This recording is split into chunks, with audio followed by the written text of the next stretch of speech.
درود بر شما. چطورید بچه‌ها؟ اومدیم با فرست پرشر رچتن کلنک و از همون اول درجا مستقیم برم سراغ این که خیلی از ایرادهایی که میشه گرفت ایراد نیست در حالتی که تو این رو بگی بازی تارگت آدینس خوشو میشناخته، میخواد برای همون بچه‌های 3 سال تا 7 سال باشه، نه بیشتر از اون. به محض این که اونو رد میکنه حتی یک بچه‌ای که 8 سالش باشه هم یک سری جاها میبینه که چطور من یک سری اثرهای دیگه ای رو توی این رنج سنی خودم دارم میبینم که بهتر یک هیرو رو پرزنت میکنن، بهتر بهش موتیویشن میدن. اینطوری نیستن که من ویلن دارم، ویلنم حس خطر که اصلا خطری که ندارم، حداقل صرفا میمش نکنم که با بچه‌ای که اونو بازی میکنه خوشش بیاد. و بازی به نظر من توی این دید موفقه. من داداشم نمیام بچه هست ولی خب اونقدر تجربه ویدیو گیم نداره. توی مدیوم یه سمت خیلی خاصی حالا من خودم هولش دادم و تو ویدیو گیم نتونسته اونقدر تجربه داشته باشه، یا حالا شکل داستان‌های اینجوری شاید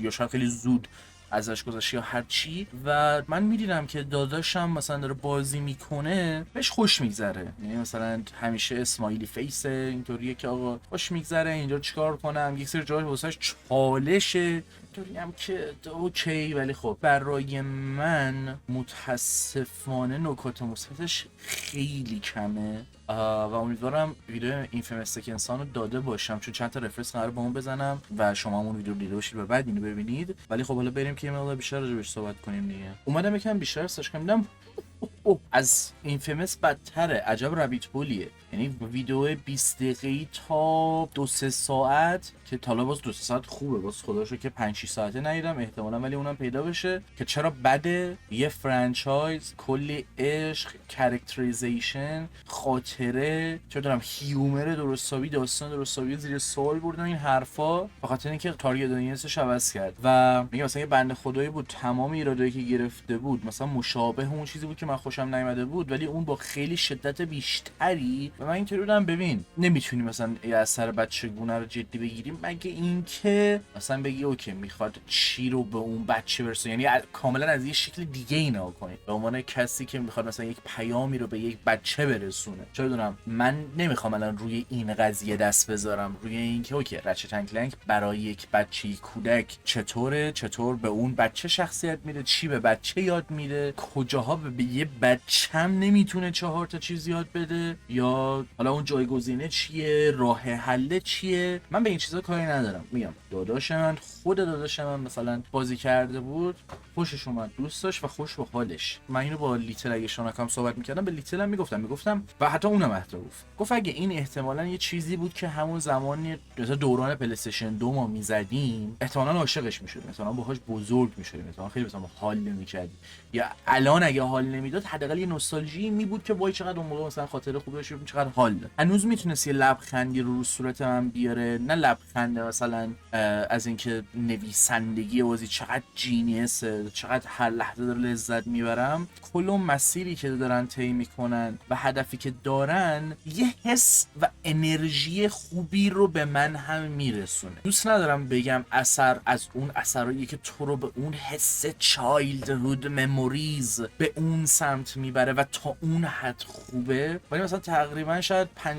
50-60% گیم بود که حس خوبی میگرفتم، لذت میبردم از چیزی که میدم یا کاری که گیم میکنه. مثلا بامزه بود که تو یه وپنی داری که میزنی بعد انمی‌ها دنس میزنن، باس دنس میزنه، چرا دارم جلو هر کی میندازی دنس میزنه، مثلا اینجوریه که آی اپریشییت دیس، ای دمتون گرم. یا مثلا یه وپنی هستش که رو انمی بندازه کافی بگیری گوسفند میشه، گوسفندشون میکنی بعد روشون دنس میزنی. یا مثلا اون وپن پیکسلایزر یا همچین چیزی بود که مثلا انگار انمی‌ها حالت پیکسل گرافیک به خودشون میگیرن، چیزای فان این شکلی داشت که به نظرم کوتاه مدت بود. یعنی با اینکه بازی اونقدر طولانی نیست به نظر کوتاه هم نمیاد، از این نظر که یک سری واسه من اذیت کننده است. اینجوری هم که ببین کامبت تو توی اون کورش مشکل داره، تو الان به من هر وپنی بدی فایده نداره، درست نمیکنه، فیکس نمیکنه چیز رو. من یه سری حس میکنم فقط دارم میرم جلو، هر از گاهی مربع میزنم و هیچ هیچ فرقی نمیکنه. اون بخش پلتفرمینگش هم واقعا نمیدونم کجاست، چون بازی تو ژانرش زده پلتفرمر. با ایزی شاید حداقل بهتر بود اون ساید پلتفرمش بیشتر فوکس می بود، شاید مثلا یه سری چیزا بیشتر امتحان میکرد و بعد اکشن شوتر ادونچر یا حالا هر آنچه که میخواست باشه.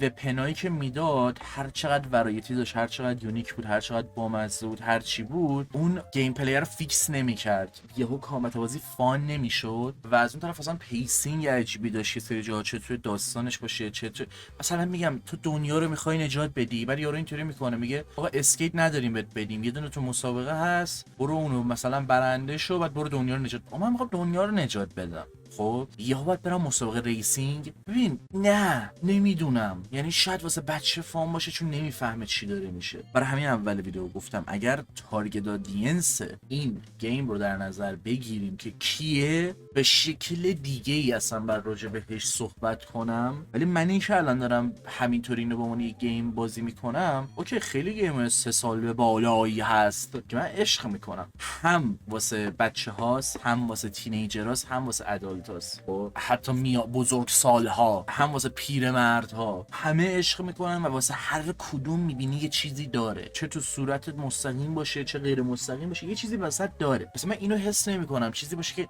نه تنها کلاسیک نیست به نظرم، نه تنها آل تایم نیست، اصلا چیزی نیستش که به عنوان یه گیم من رفتم سراغش منو بخواد طرفدار چیزی کنه. من میتونم متوجه یک سری چیزا بشم و از اونها لذت ببرم، بگم اوکی یه سری جا مثال دارم بزنم، انیمیشن ایمپرسیوی داری، دایرکشن خوبی داری و اون کالر پلتی که داری یا اون سمتی که داری میبری، اون شکلی که محیط انوایرمنت رو درست می‌کنی لذت بخشه. مثلا میرم یه میشن انجام میدم، بعدش یه مینی گیم میزنم، یه مینی گیم میزنم که مثلا روی اون ریلا مثلا بعد هی جابجا بشم که همچنان فان نیست و به محض اینکه به یه جا میخوری بعد برگردی از اولش که اصلا هیچ چالش نمیخوام بگم، ولی خب اصلا دو کاری به چالش ندارم، نیاز نیست همه چی چالش داشته باشه تا فان بشه، ولی فان نیست. یعنی هر جور نگاه میکنی به قضیه خیلی سکشن بورینگ صرفا که فاکینگ قبل از باس آخر اونجا دوباره واسط میذاره و صرفا خوشگله و خوشگل بودن خب کافی نمیدونم، بازم اون حس بچگونه، اون بچگونه وای دارن چیزا بری سراغش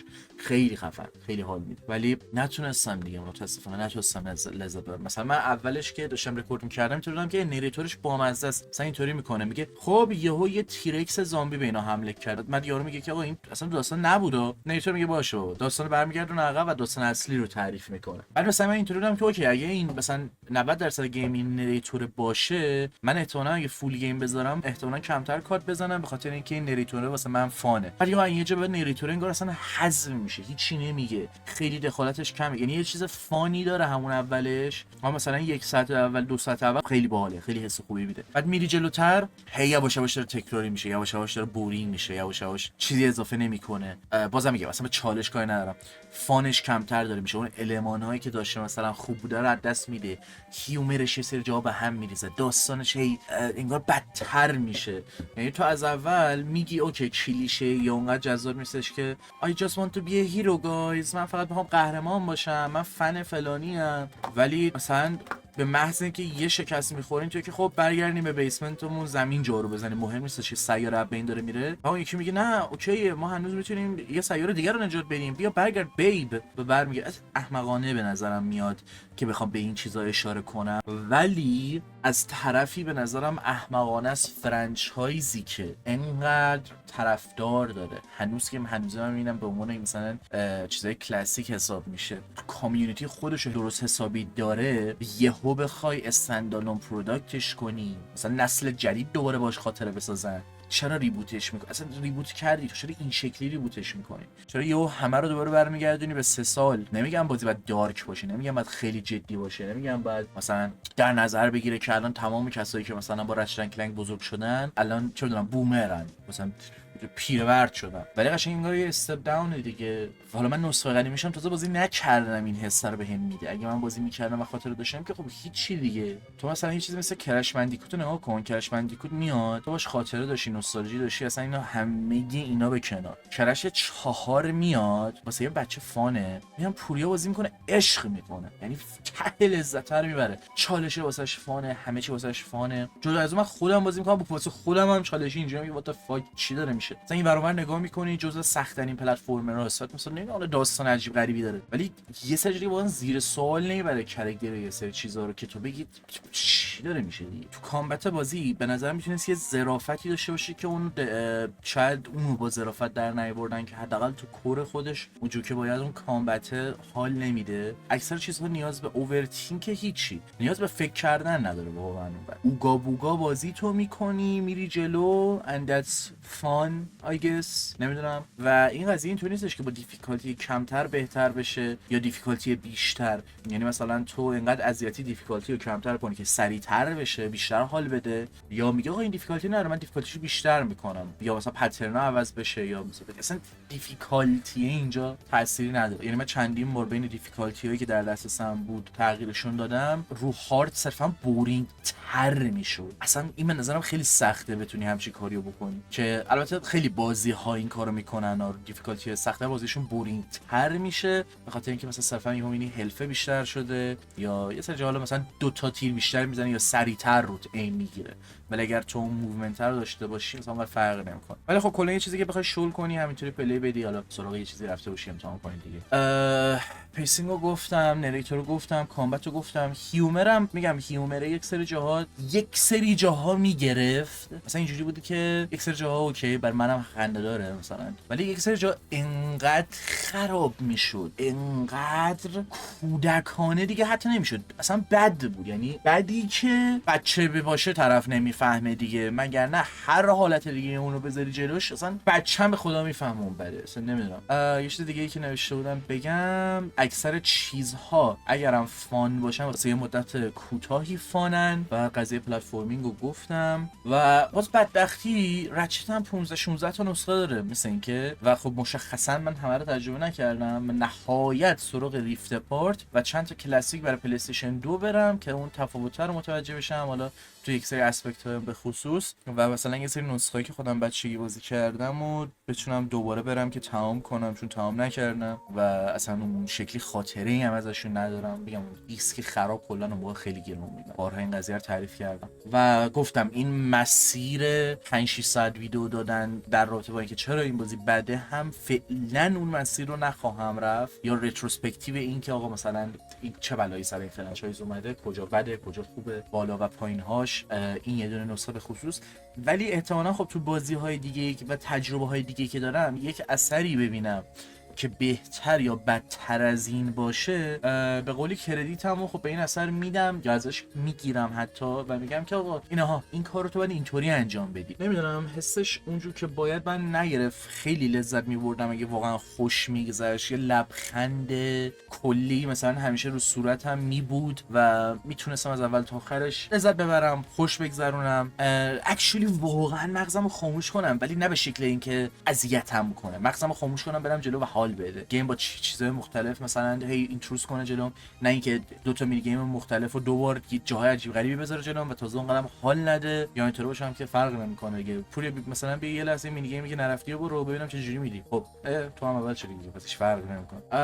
حالا شاید به خاطر اینکه با دیفیکالتی مسیج رو رفتم و دیگه حال نداد گذاشتم رو ایزی تر که زودتر تمام کنم، شاید یک سری جاها رو اونطوری برای خودم خراب کردم، نمیدونم، فعلا دوست ندارم فرصت دوباره ای بهش بدم و متاسفانه اونطور که باید دوست نداشتم. یه چیزی که ناراحتم میکنه اینه که کاش این گفتم این فمس، کاش یه سری گیما رو من همون قبلا زده بودم تا خاطره خوشی ازشون می‌داشتم و اون خاطر خوشه رو لذت رو گرفته بودم، الان صرفا بی خیالشون می‌شدم، ایرادی نمی‌گرفتم. یعنی اون موقع که آدینس این اثر من بودم همون موقع سراغش میرفتم دیگه. البته اون موقع که این بازی اومده من 3 سال تا 7 سالم نبوده و احتمالاً بازم خوش نمی‌گذشته بهم. 2016 اومده، فرض کن مثلا 2018 کد اینا چه همون 2013 لاستافازو در نظر بگیریم، خود 2016 دوم اومده بود، خب احتمالاً آره، ولی خب احتمالاً بازم بیشتر خوش می‌گذشت. حالا این قضیه این فیلمس که گفتم همین دیگه، یعنی کاش یه سری گیما رو من همون زمان پلی استیشن 2 یا همون زمانی که اومده بودن میزدم